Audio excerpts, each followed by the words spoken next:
last night. Shea Langeliers homered in that game.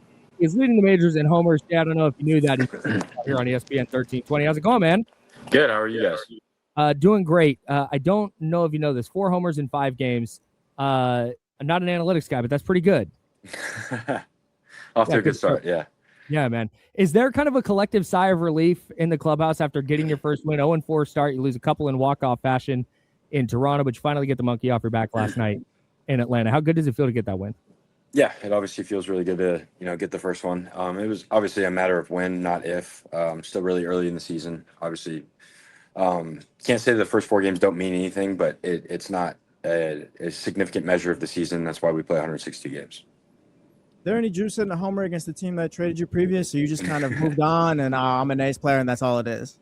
Yeah, I guess to this point in my career, I've actually been with the A's longer than I was with the Braves. So, but obviously, all the guys I still know over there, I love those guys, and yeah, I mean, at this point, it's just we're out there playing baseball.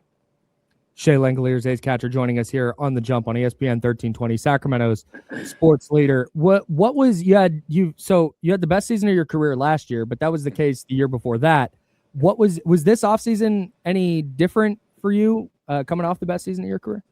Yeah, I actually took a little more time off this year. Not with weightlifting or working out or anything like that, but just baseball. I kind of took a little bit longer rest period and then kind of got back into it. But other than that, everything was pretty normal. What was the goal with that, taking that extra time off? Yeah, I mean, it's just just giving the body a break. Obviously, catching's pretty physically demanding. The second half I played felt like pretty much almost every day, whether it was catching DH. So just wanted to, let the body fully heal, get ready to go, and then kind of attack that offseason, get ready for this year. With a team the team usually in the league, you got like a bunch of young players usually kind of develop and take your time. But you guys hit the hell out of the ball and you guys are all playing well. Is there I guess higher expectations for you guys this season, even with the young players on that team? Yeah, I would say so. I think everybody would tell you that the talent's there, like the ability to go and be, a great offense in this league is there. I think like anybody would be, we were a little amped up in Toronto and kind of got the best of us there, but at the same time that Toronto pitching staff's a really good pitching staff. Atlanta's got a really good pitching staff, so it's just it's locking in on our approach and keeping things simple and not trying to do too much. And like you said, it's younger guys, they're still learning and getting to know the league. Talking with Shea Langeliers, A's catcher, here on the Jump on ESPN 1320. That is Sacramento sports leader. So I said I'm not an analytics guy earlier. I lied. I'm a huge dork. I love digging into numbers, and it's still super small sample size, but it looks like you're pulling the ball way less than you did last year. That's what it's looked like, and then the numbers kind of bear that out. Is that just kind of small sample size, or is that an intentional thing that you took into this season? I would say it's intentional, but not in the way of I'm not trying to pull the ball. I'm kind of just the big emphasis for me was going up. I was going up there in the past and just kind of swinging as hard as I could every time, trying to do damage, right? And it's kind of I've simplified that approach into just how I start being on time, getting a good pitch to hit, and kind of reeling that in. So swinging 85-90%, and it's kind of morphed into my approach and kind of spraying the ball around a little bit better. Swinging 85 to 90% and still hitting the hell out of the ball every time. Which it's kind of similar to a golf swing. You go up there and swing as hard as you can. It's going to go bad more than it goes good. Just an easy one right here. What's your thoughts on ABS being a catcher right now?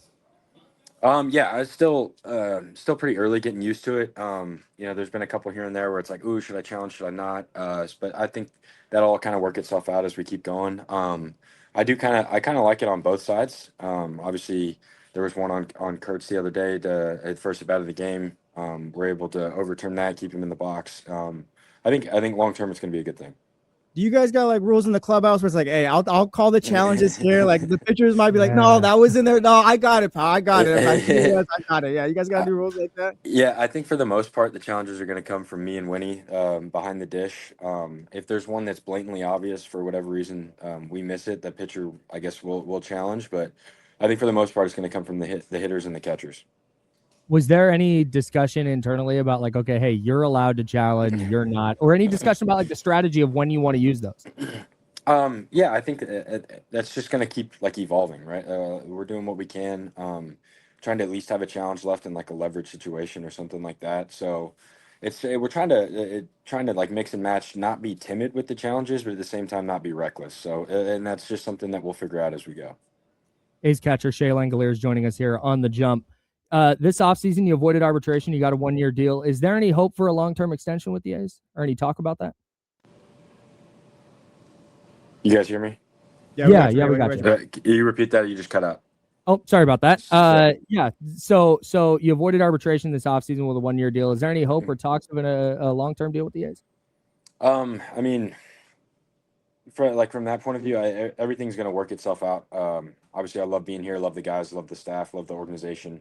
But yeah, like at this point, it was just going through ARB1 and kind of going from there. Very good. All right, we got a couple of rapid fire questions here for you to get you out of here. I know you got a game to go get ready for. We really appreciate you taking time out of your morning to join us. Number one, did you watch the World Baseball Classic at all? Of course. Would you want to play in it the next time it circles around? Absolutely. I'd love to wear USA on my chest. Who's the toughest pitcher you faced last season? Ooh, for me personally, it's Brian Wu. Why? Something. I mean, he throws. If you can divulge that. Yeah, the four seam, the sinker, the sweeper. He's got the splitter now. All those pitches are elite. I wasn't seeing him well before. I mean, I think every time I've seen him, they've always been elite, but I don't see him great. He throws 97, 98, so it's just kind of, you just tip your cap. I go up there and I try to battle. Bury a guy, Brian Wu. Would you rather catch a perfect game or hit 4 homers in a game? Catch a perfect game. Why? I've always viewed myself as catcher first. I think if I am, blessed enough to go out there and call a perfect game and work with the pitcher in that way, I think that'd be more special than hitting 4 home runs. Who's your favorite teammate to watch play out there?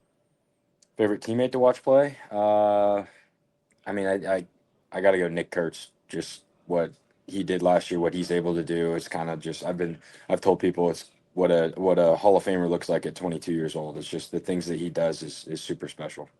He's struggling a little bit to start the year. Is there any point that you kind of step in and talk to him about that, or is it just you leave him alone and let him work through it? I think knowing Nick, the type of guy that he is, you just kind of leave him alone. You can't tell, like in the clubhouse, in the dugout, you can't tell if he's 0 for 4 or 4 for 4. He's the same guy. He's always having a good time. He's smiling. Great teammate. So, I mean, he's going to figure it out. Shea Langeliers, A's catcher. You guys haven't played here at home in Sacramento just yet. You open your home schedule on Friday against the Astros.